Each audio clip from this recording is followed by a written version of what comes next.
And what's the temperature when it comes to how Ohioans feel about the incumbent governor, Mike DeWine? He's a Republican, as well as President Donald Trump. Are they feeling good about them, bad about them? And do you think that that's going to impact this race at all? Either race, the Senate race or the governor's race? Yeah, I think it's going to impact both races. But starting with Trump, I think we can say that he gets sort of middling reviews here. So his approval rating is 46% approve, 48% disapprove.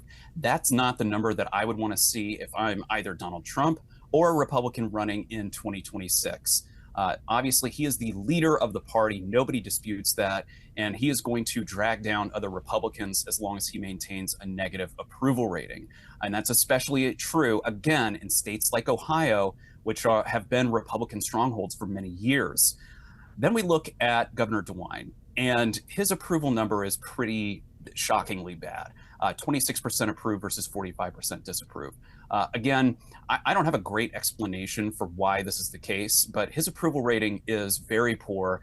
And I think that what we probably do see is some consolidation among Democrats and Democratic leaning independents who are ready to disapprove and vote against any Republican they see on the ballot.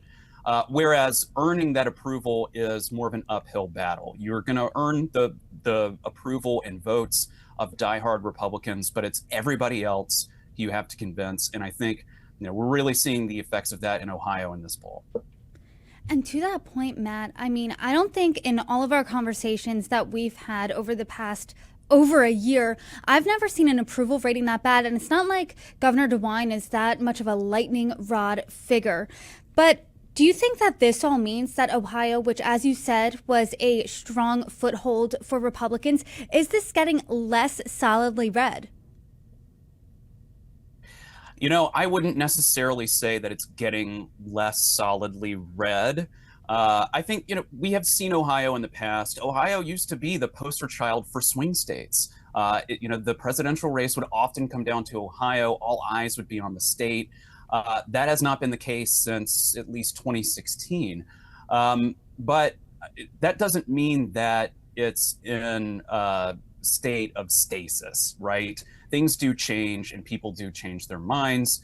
And, what we're actually seeing that I think is interesting is some split in age groups here. So these youngest voters, the voters who are under the age of 30, they're actually a plurality Republican identifying. So more say that they're Republican than they do Democrat. That's pretty interesting. And that could really play into some of Ohio's politics in the future. But then when you look at voters in their 30s, it's kind of the opposite. You see way more Democrats and you see them breaking in higher numbers for Democrats.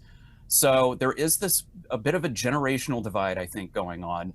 And I think it will make things pretty interesting, especially when we're talking about elections that won't necessarily have as high of turnout in presidential elections. Again, I think that Ohio is still solidly Republican at the presidential level. But when we get into some of these races where we've got different personalities and we've got different issues, frankly, state-based issues and things that have just changed since the presidential election, I think that means that it can be in play.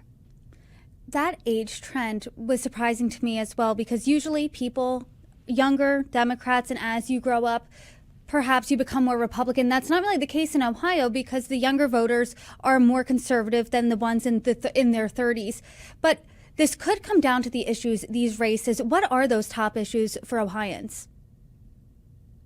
Yeah, Brittany, and they're pretty familiar issues to all of us who have been watching polling over the past year or so. So the economy is the top issue, of course, with 44%. Threats to democracy in second place with 13%, and then healthcare at 11%. So we just see a little bit of changes in Ohio and between states versus Ohio versus the country overall. So there are some more localized issues here. If you add up the economy and housing here, they do form a majority, but this is a much lower majority than we've seen in states like California or New York. So I do think that these campaigns are going to have to speak to the economy and jobs in general, and as well as affordability. I don't know that the housing affordability issue, though, is so much of an issue in Ohio as it is elsewhere.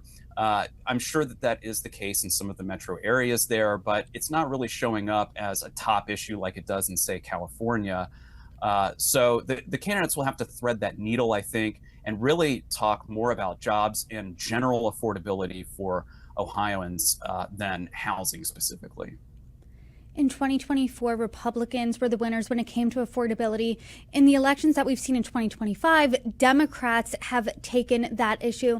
Now, when we look to 2026 and beyond, who do the voters in Ohio trust more to make their lives more affordable, Democrats or Republicans?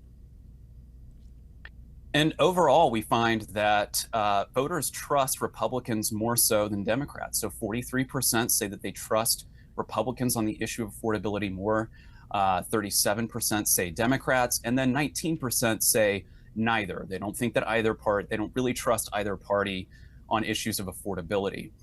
If we look at independents, they are almost perfectly split between Democrats and Republicans. So there's not much daylight here as far as partisanship goes. We do see a little bit of changes in age. Some of those folks in their 30s, like we discussed earlier, they are more willing to say Democrats are hold their trust on issues of affordability.